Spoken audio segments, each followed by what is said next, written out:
کریم اما بعد فاعوذ باللہ من الشیطان الرجیم بسم اللہ الرحمن الرحیم وعباد الرحمن الذین یمشون علی الارض ہونا واذا خاطبهم الجاہلون قالوا سلاما وقال النبی صلی اللہ علیہ وسلم من تواضع للہ رفعہ اللہ او کما قال علیہ الصلاۃ والسلام صدق اللہ العظیم وصدق رسولہ النبی الکریم ونحن على ذلك لمن الشاهدين والشاكرين. درود شریف پڑھ لیں.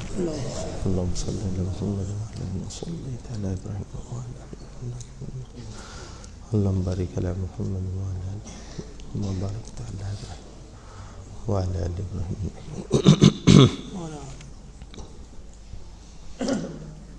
جن باطنی صفات کو حاصل کرنا ایک مسلمان کی ذمہ داری ہے، ان میں سے ایک صفت باطنی تواضع بھی ہے. تواضع یہ عربی زبان کا لفظ ہے.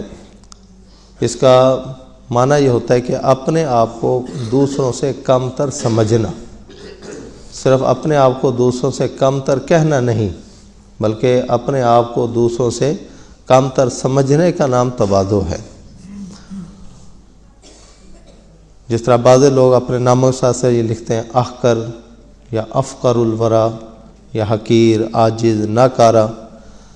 اگر دل کے اندر تکبر بھرا ہوا ہے تو یہ صرف الفاظ لکھنے سے تواضع حاصل نہیں ہوگی. اس حقیقت کو اپنے دل کے اندر پیدا کیا جائے کہ دوسرے مسلمان مجھ سے بہتر ہیں.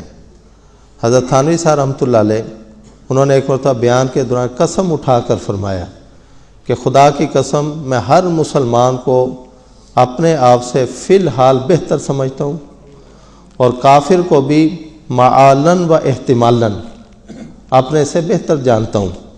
معالن و احتمالن کا معنی یہ کہ اگرچہ فی الحال تو وہ کافر ہے، ایک مسلمان سے بہتر نہیں ہو سکتا، لیکن ہو سکتا ہے. احتمالن کا معنی کہ ہو سکتا ہے کہ کل کو اللہ تعالیٰ اس کو ایمان کی توفیق بخشیں اور یہ مسلمان ہو جائے اور یہ ہم سے بھی آگے بڑھ جائے.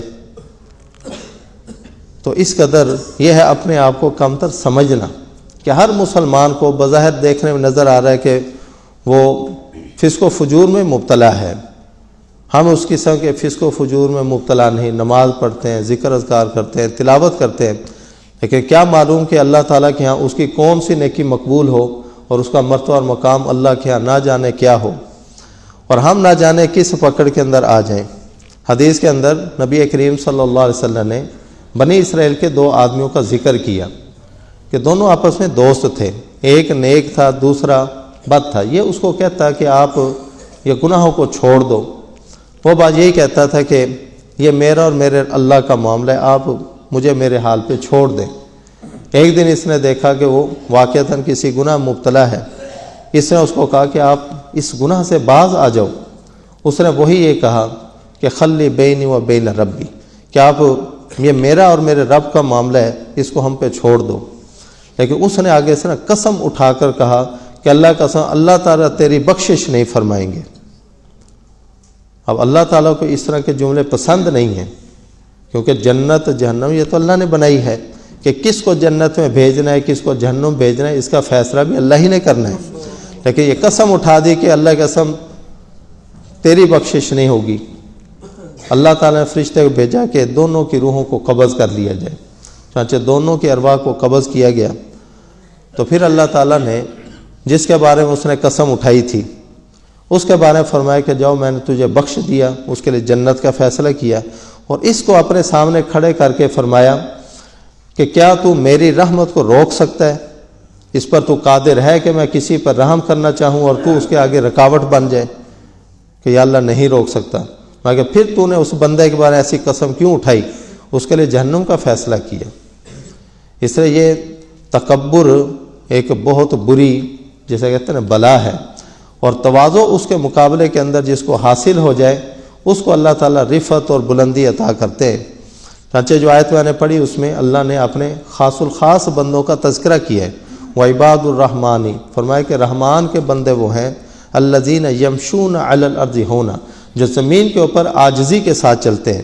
وَإِذَا خَاطَبَهُمُ الْجَاهِلُونَ قَالُوا سَلَامًا، اگر جاہل لوگ ان سے کوئی جھگڑا کرنا چاہیں، مخاطبت کریں، فرمایا کہ وہ سلام متارکت کرتے ہیں، ان سے جھگڑتے نہیں ہیں. اور جو حدیث تلاوت کی اس نے فرمایا من تواضع للہ رفعہ اللہ، جو اللہ کی رضا کے لیے تواضع کو اختیار کرتا ہے اللہ تعالیٰ اس کو بلندی عطا کرتے ہیں۔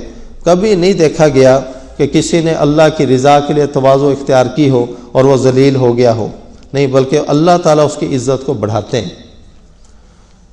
چنانچہ یہ تواضع کو حاصل کرنا انتہائی ضروری ہے۔ اگر یہ تواضع نہیں ہوگی پھر آدمی کے اندر تکبر ہوگا، اور جب آدمی میں تکبر آتا ہے تو پھر وہ انسان نہیں رہتا، وہ فرعون بن جاتا ہے، نمرود بن جاتا ہے، پھر وہ دوسروں کو حقیر سمجھتا ہے۔ اور یہ تکبر ایک ایسی بلا ہے کہ جتنی بھی بڑی بڑی بیماریاں، دل کی بیماریاں، وہ سب کی بنیاد یہ تکبر ہے۔ حتیٰ کہ اگر دیکھا جائے کہ اس کائنات کے اندر جو سب سے پہلی نافرمانی ہوئی اس کی بنیاد بھی تکبر تھی، کہ اللہ رب العزت نے حضرت آدم علیہ السلام کو پیدا کیا اور پھر ان کو پیدا کر کے علم سے نواز کے سب فرشتوں کا، جن کے اندر یہ ابلیس بھی موجود تھا اس وقت، کہا کہ ان کو سجدہ کرو۔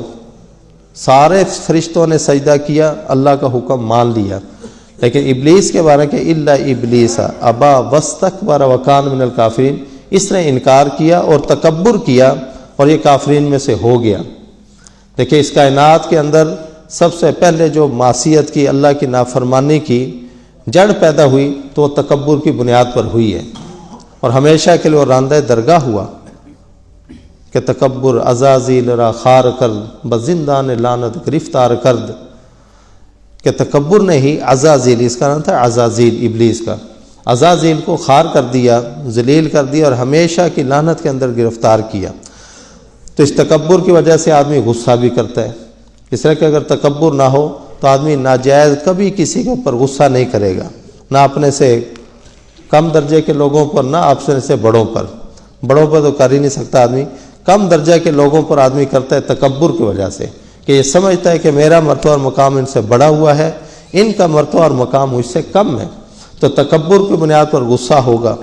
تکبر ہی کی بنیاد پر آدمی کے دل میں حسد پیدا ہوتا ہے، اس طرح کہ آدمی سوچتا ہے کہ میرا مقام بڑا تھا، یہ چیز تو مجھے ملنی چاہیے تھی، اس کو کیوں مل گئی، اس سے یہ چیز چھن جانی چاہیے۔ یہ تکبر کی بنیاد پر حسد بھی پیدا ہو رہا ہے۔ تکبر ہوئی کی بنیاد پر آدمی کے دل میں بغض اور کینہ بھی پیدا ہوتا ہے، کہ دوسرے مسلمانوں سے آدمی دشمنی پال لیتا ہے کہ یہ میرے مرتبے اور مقام سے کم ہو کر پھر میرے مد مقابل کیوں آ رہا ہے، نتیجتاً اسے بغض بھی رکھے گا، حسد بھی رکھے گا، لڑائی جھگڑے بھی تکبر کی بنیاد پر ہوتے ہیں۔ اس لیے اگر آپ دیکھیں گے تو بڑے بڑے جتنے گناہ ہیں ان سب کی پشت پر تکبر موجود ہے۔ اس لیے اس تکبر کو ختم کر کے تواضع کی صفت کو اپنے اندر پیدا کیا جائے۔ انشاءاللہ تواضع سے متعلق آگے نبی پاک صلی اللہ علیہ وسلم کا طریقہ کار، صحابہ کرام کا، ہمارے اسلاف کا، انشاءاللہ اس سے متعلق مختصر آپ حضرات کے سامنے بیان ہوگا۔ اللہ تعالیٰ سے دعا ہے کہ ہمیں یہ صفت اپنے اندر پیدا کرنے کی توفیق عطا فرمائے۔ آمین وآخر دعوانا۔